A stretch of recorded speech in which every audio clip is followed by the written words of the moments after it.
जो Brahminical social order को मुल्क में मुसल्लत करने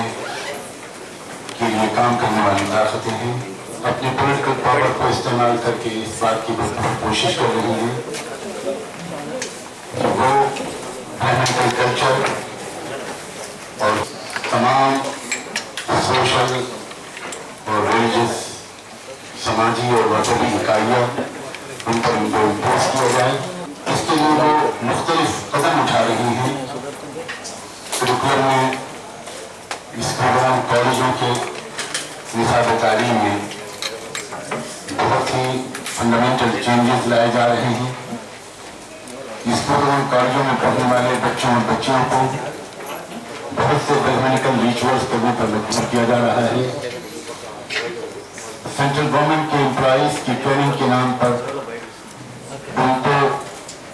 रिचुअल्स के और बिलीफ को कबूल करने पर या रिचुअल्स के करने पर मजबूर किया जा रहा है। कॉन्स्टिट्यूशन में ऐसे अमेंडमेंट करने की तैयारियां की जा रही हैं, बल्कि की जा चुकी हैं, जिनसे कॉन्स्टिट्यूशन का जो हमारा एक सेकुलर डेमोक्रेटिक फैब्रिक है वो डेफिनेटली मुतासिर होगा। हमारे मुल्क को यह फख्र हासिल है कि इस मुल्क को जो दस्तूर दिया, इस मुल्क के मेमारों ने और आज़ादी की लड़ाई में हिस्सा लेने वालों ने, उन्होंने अपनी तरफ से इस बात की भरपूर कोशिश की कि हमारे मुल्क का जो दस्तूर हो, जो आइन और कॉन्स्टिट्यूशन हो, वो इस बात की जमानत दे यहाँ रहने वाली तमाम माइनॉरिटीज़ को, तमाम सोशल रिलीजियस लिंग्विस्टिक यूनिट्स को, कि वो अपने अपने कल्चर, अपने मजहब, अपनी तहजीब पर अमल करें, बल्कि उसको प्रोपेगेट भी कर सकते हैं। लेकिन ये बात अब बिल्कुल साफ हो चुकी है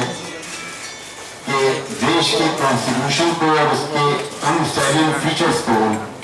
इनका प्रेमबल में जिक्र किया गया है, वो सेकुलरिज्म हो, सोशलिज्म हो, या वो डेमोक्रेसी हो, या इक्वलिटी हो, फ्रेटर्निटी हो, वो सबको अब खतरा लायक है। और ये खतरा सिर्फ मुसलमानों से ताल्लुक नहीं रखता, जैसे कि मैंने रिपीटेडली ये बात कही कि ये खतरा तमाम माइनॉरिटीज़ को और तमाम जो सोशल और रिलीजियस यूनिट्स हैं उनको लायक है। All India Muslim personal board ने सूरत हाल का बहुत गहराई से जायजा लेने और स्टडी करने के बाद 7 जून को लखनऊ में होने वाली अपनी वर्किंग कमेटी में ये फैसला लिया कि वो इसके खिलाफ पब्लिक में अवेयरनेस पैदा करने के लिए एक तहरीक लॉन्च करें, और वो उस तहरीक को इस तरह लॉन्च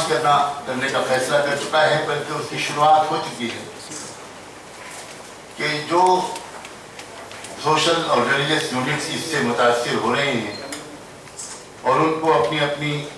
मजहबी तहजीबी जो आइडेंटिटी है, जो वैल्यूज़ हैं, वो ख़तरे में नज़र आ रही हैं, उन सब को साथ लेकर ये मूवमेंट लॉन्च की जाए। उसके लिए 18 अगस्त को दिल्ली में पहली एक मीटिंग हुई, जिसमें क्रिश्चियंस, सिख, बुद्धिस्ट, लिंगायत और ऑपरेस क्लास के जो ग्रुप्स थे उनके लीडर्स को बुलाया गया। कुछ ऐसे लोग जो ह्यूमन राइट्स के सिलसिले में अच्छा काम कर रहे हैं और वो सेकुलरिज्म पर मजबूती से यकीन रखते हैं और उनको इस बात का एहसास है कि हमारे देश का सेकुलर जो फैब्रिक है वो खतरे में है, उनको भी बुलाया गया। और उससे पहले उनको एक common minimum program all India Muslim personal board की तरफ से भेजा गया और एक लेटर में उनसे रिक्वेस्ट की गई कि आप अच्छी तरह इस कॉमन मिनिमम प्रोग्राम पर गौर करके उस मीटिंग में तशरीफ लाएं। अपने कमेटी के मेंबर्स से अगर आप ज़रूरत समझें तो उस पर डिस्कशन भी कर लें, और फिर हम लोग ये इस बात पर किसी नतीजे पर पहुँचे कि हम इस कॉमन मिनिमम प्रोग्राम के तहत इस मुल्क में एक कोई तहरीक लॉन्च करें। 18 अगस्त को वो सब लोग आए, एक भी वो शख्स जिसको इन्विटेशन गया था वो एब्सेंट नहीं रहा। सब के सब लोग आए और उन्होंने बहुत ही खुले दिल से उस इन्विटेशन को कबूल किया और इंडिया मुस्लिम पर्सनल बोर्ड का शुक्रिया अदा किया कि आपने देश के इस नाजुक हालात में एक इनिशिएटिव लिया। कॉमन मिनिमम प्रोग्राम पर बहस हुई और फिर ये सब लोग उस पर मुत्तफिक हुए और ये तय हुआ कि अब 21 अगस्त को दिल्ली में प्रेस क्लब ऑफ इंडिया में सारे लोग मिलकर इसको अनाउंस करेंगे। चुनांचे 21 अगस्त को दिल्ली में प्रेस क्लब ऑफ इंडिया में प्रेस कॉन्फ्रेंस हुई और उसमें पूरे मीडिया के सामने उन सब लोगों ने, जिसमें लिंगायत के जगत गुरु भी शामिल थे, 2 स्वामी थे लिंगायत फिरके की तरफ से, और उन्होंने वहाँ मीडिया के सामने ये बात कही कि हमारा मामला तो इससे भी ज़्यादा संगीन है। हम तो आज़ादी से पहले आज़ाद थे, आज़ादी के बाद गुलाम बन गए। आज़ादी से पहले हमको एक सेपरेट माइनॉरिटी माना जाता था। ये बात अंग्रेज ब्रिटिश गवर्नमेंट तस्लीम करती थी कि हम हिंदू नहीं हैं, हम एक अलग माइनॉरिटी हैं, एक अलग रिलीजियस आइडेंटिटी है। लेकिन आज़ादी के बाद हमको ज़बरदस्ती हिंदू बना दिया गया और हमारा वो स्टेटस ख़त्म कर दिया गया। हम आज़ादी के बाद से बराबर इसकी कोशिश करते चले आ रहे हैं। हम तकरीबन 50-60 बार इंडियन गवर्नमेंट्स डिफरेंट स्टेज दौरों में गवर्नमेंट से हमने राब्ता कायम किया और हमने अपने सारे डॉक्यूमेंट्स पेश किए, अपने धार्मिक ग्रंथ और अपने लिटरेचर दिखाए,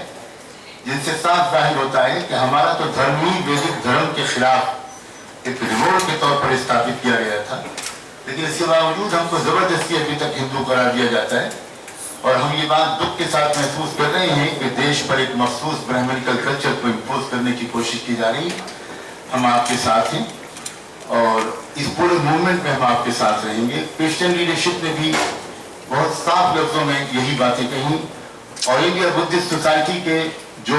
ऑफिस बेरर्स थे, उसके प्रेसिडेंट और सेक्रेटरी, जो बाबा साहब अम्बेडकर के पोते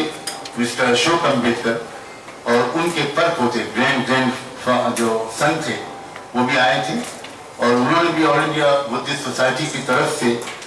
और अपने पूरे दलित आबादी की तरफ से मुस्लिम पर्सनल बोर्ड को ये यकीन दिलाया, उसका शुक्रिया अदा किया कि हम सब इस मूवमेंट में आपके साथ हैं। इसी तरह सिख रहनुमाओं ने भी अश्योर किया और बल्कि मीडिया के सामने उन्होंने डिक्लेरेशन पर साइन किया। ये इस तहरीक को इस मुल्क में किस तौर पर चलाया जाएगा, इस तहरीक को में किस तरह अवेयरनेस पैदा की जाएगी, ये हमारे दूसरे सीनियर साथी आपके सामने रखेंगे। इसमें जुडिशल रेमेडी की बात भी है। मुस्लिम पर्सनल बोर्ड ने इसका भी फैसला किया है कि हम अच्छी तरह तैयारी करने के बाद जुडिशरी की तरफ भी जाएंगे और जुडिशरी से भी हम इस सिलसिले में अपील करेंगे कि वो इस मुल्क के सेकुलर डेमोक्रेटिक फैब्रिक के सिलसिले में कि बचाने के सिलसिले में अपनी जिम्मेदारी अदा करें। बहुत बहुत शुक्रिया।